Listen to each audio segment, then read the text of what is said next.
देखिए, अगर जहाँ तक कांग्रेस का ताल्लुक है, जब से ये सरकार बनी, जब हम अलायंस में आए, तभी से हमारी ख्वाहिश थी और हम लोग चाहते थे कि कांग्रेस शामिल हो, लेकिन कांग्रेस फैसला नहीं कर पा रही थी।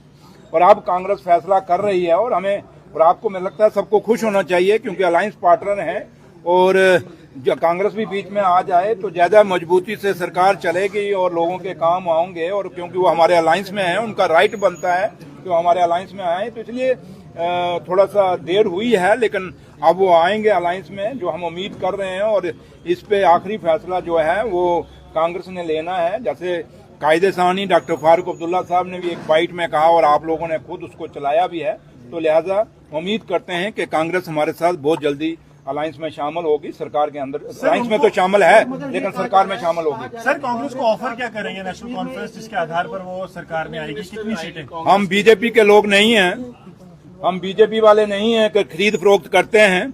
ये दिलों के रिश्ते होते हैं, हम दिलों को जोड़ने वाले लोग हैं और दिलों से जो फैसले होते हैं वो लंबे चलते हैं और लोगों की बेहतरी के लिए होते हैं। इसलिए ये नहीं होता कि हम कोई लालच दे के लाएंगे, ये काम बीजेपी का है, उन्हीं को नसीब रहे, भगवान उन्हीं को रखे इस खरीद फरोख्त के लिए।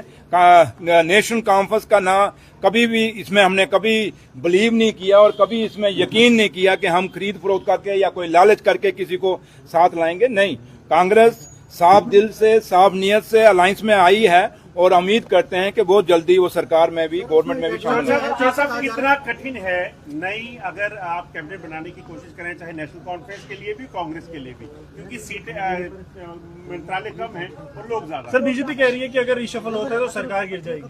अब मैं किसका जवाब दूं? दोनों को मंत्रालय वाला। रही बात जहां तक बीजेपी का है, वो मुंगेरी लाल के हसीन सपने रोज देखते हैं। उनको कहिए कि जो मैंडेट जम्मू कश्मीर के लोगों ने आपको दिया है, जिस मकसद के लिए जम्मू सूबे ने आपको जिताया था, जम्मू सूबे के लोग आज भी इंतजार में हैं कि जो हमारे साथ डिस्क्रिमिनेशन हुई है, वो डिस्क्रिमिनेशन बीजेपी वाले दूर क्यों नहीं करा रहे। आपके सामने हमारी जितनी भी जम्मू की यूनिवर्सिटीज हैं, उसके अंदर एक भी वाइस चांसलर जम्मू का कोई प्रोफेसर नहीं है। इवन के जो एम्स है, एम्स के अंदर हमारा कोई डॉक्टर वहां डायरेक्टर नहीं बन सका एम्स के अंदर। इसलिए बीजेपी को बोलिए कि आप नेशनल कॉन्फ्रेंस के ऊपर कम नजर रखिए।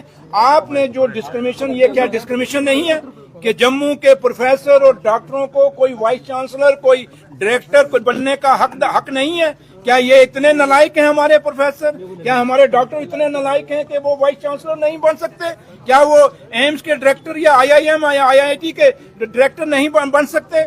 ये सवाल बीजेपी के सामने खड़ा है और मुझे उम्मीद है कि आप लोग उनको एक जोरदार आवाज में मुंगेरी लाल मीडिया उनको पूछेगा। उनको एक ही बात कहिए कि इधर उधर की बात मत कर, बता कि जम्मू के साथ आज भी डिस्क्रिमिनेशन क्यों नहीं खत्म हो रही। जम्मू में व्यापार खत्म हो रहा है, वो व्यापार को ठीक करने के लिए आपके पास कौन सा कोई ऐसा रोड मैप है?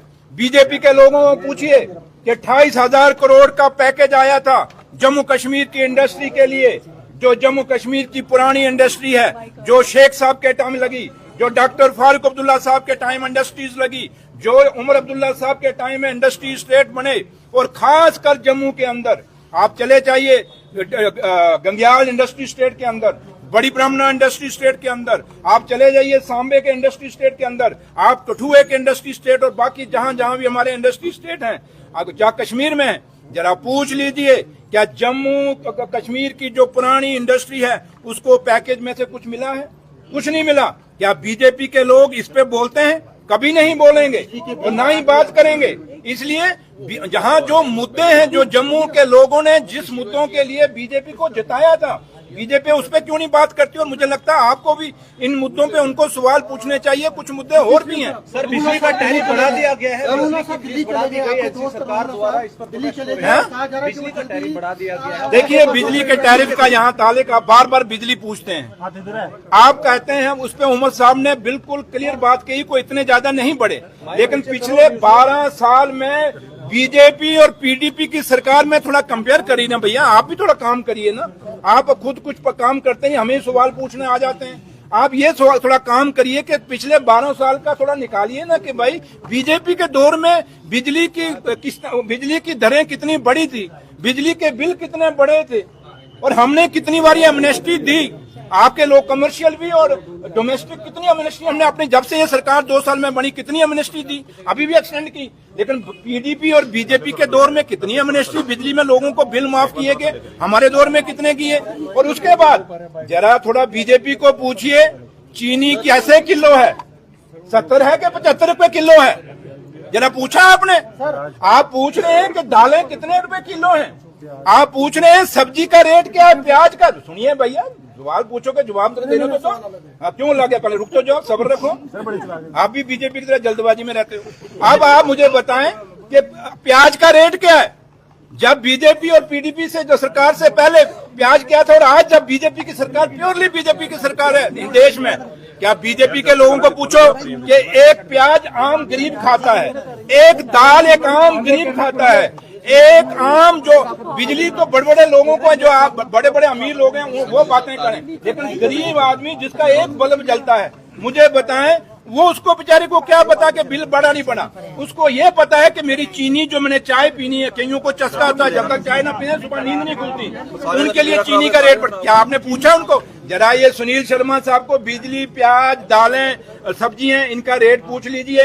यूनिवर्सिटियों के अंदर जो लोगों बच्चों की फीस बढ़ गई, थोड़ा इनको ये पूछ लीजिए सुनील शर्मा साहब को। जो लोगों जो आज हॉस्पिटलों में, सुनिए, जो हॉस्पिटलों में फीस बढ़ी थी ये भी बीजेपी के दौर में बढ़ी थी, जरा उनको पूछ लीजिए।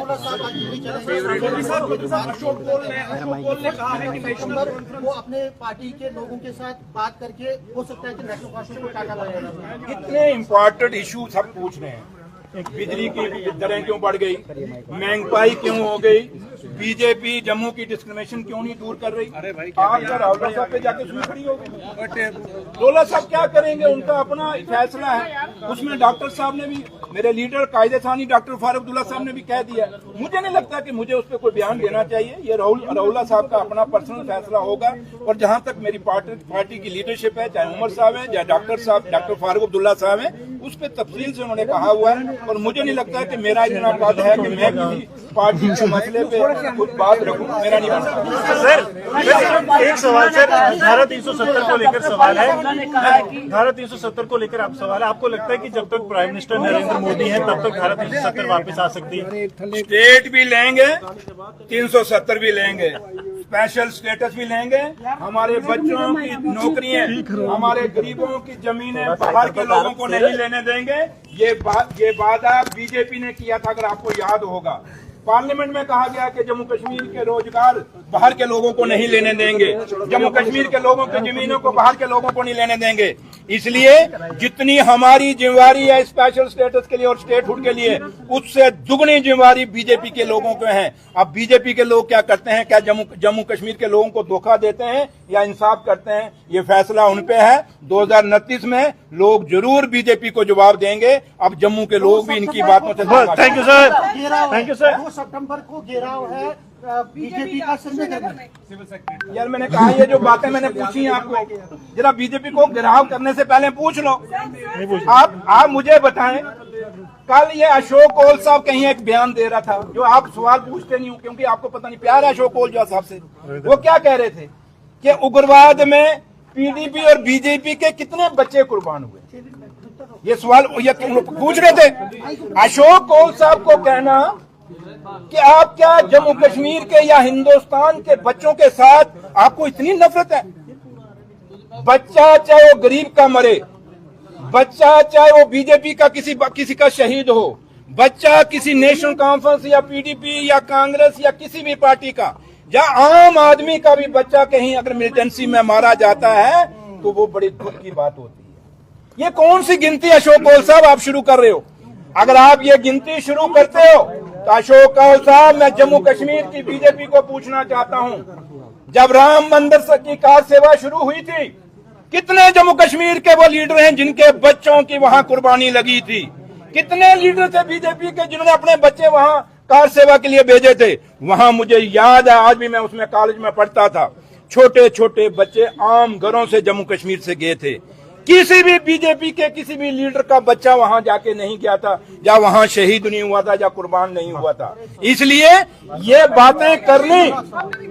बातें बीजेपी को कहिए करनी बंद कर दीजिए। बच्चों की कुर्बानियों की, शहादतों की हिसाब लेना बंद कर दीजिए। बीजेपी वालों, जम्मू को जवाब दे दो कि जम्मू के साथ आप क्या कर रहे हो और जम्मू कश्मीर के लोगों के साथ क्या कर रहे हो। ये खाली उन लोगों को उलझाने की और लोगों को भड़काने की और लोगों को गुमराह करने की सियासत मत करिए, मुद्दों पे बात करिए। 2 तारीख अगर आप आ रहे हैं सेक्रेटरीट में, तो मैं उनको पूछता हूं, बताओ बेरोजगारी 12 साल में जितनी पोस्टें वैकेंट हुई किसी भी डिपार्टमेंट में, एक डाटा आप लोग भी निकाल लीजिए, पूछिए आपने क्यों नहीं फिल की। उनको पूछ लीजिए, ये एसपीओ, ये होमगार्ड, ये आपके डेली वेजर, ये जो आपके एनवाईसी, या जितने भी लोग जो डेली वेजर्स हैं, या दूसरे लोग जो हॉर्टिकल्चर, एग्रीकल्चर, पीडब्ल्यूडी, जितने भी डेली वेजर लगे थे, 12 साल में उन्होंने रेगुलराइज क्यों नहीं किए, क्यों नहीं पक्के किए। वो बेरोजगारी की बात करते हैं, उनको पूछिए, आपने वादा किया था कि 2 करोड़ रोजगार देंगे, तो पूरे देश में जम्मू कश्मीर का उस 2 करोड़ में जो हिस्सेदारी बनती थी उसमें से कितने आपने लगा दिए। उन्होंने कहा था 15 लाख रुपए हम लोगों के खातों में डालेंगे। तो बीजेपी वालों, 2 तारीख को सिविल सेक्रेटरीट कश्मीर में जाने से पहले वो 15 लाख जो गरीबों के खाते आपने खुलवाए थे उसमें डलवा के जाना, फिर अपना मुंह जाके सेक्रेटरीट में दिखाना, वरना अपना मुंह छुपा के रखना। सर, क्या लगता है अगर रहोगा अलग होते हैं, नेशनल कॉन्फ्रेंस कोई पार्टी का काम कर सकते हैं, इसका कोई आपको लग रहा है नुकसान? बीजेपी भी कह रही है कि आप पत्रकार किस चीज के हैं? आप लोगों को सुनिए ना, मैं वही कहने लगा हूं, यही तो आपने जर्ब गुना तकसीम देनी होती है, देते रहिए। 29 में हमें बता दीजिएगा क्या हुआ क्या नहीं हुआ। इसलिए ये काम आपका है। हम पॉलिटिशियन है, हम पॉलिटिशियन, सुनो ना, हम जो सुनो, हम पॉलिटिशियन है, हम मंजिल की तरफ चलते हैं। हम इनटू, डिवाइड, स्लैश, माइनस नहीं करते। हम जानते हैं कि ये मंजिल हमारे सामने है और वो मंजिल एक ही है, लेकिन लोगों की भलाई करनी है, लोगों को जो वादे किए हैं वो पूरे करने हैं, वो मंजिल हमारे सामने। सर, नतीजा 2029 2029 अगर आपको लग रहा है बीजेपी नेशनल कॉन्फ्रेंस को तोड़ सकती है रोला के साथ मिलकर? मैंने कहा नहीं, ये आपको खबरें कौन देता है?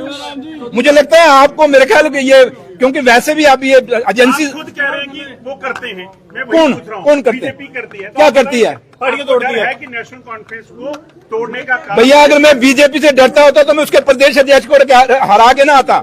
ओयो डैश डैश डैश, छोड़ो इसको। Thank you. माइक दे, माइक।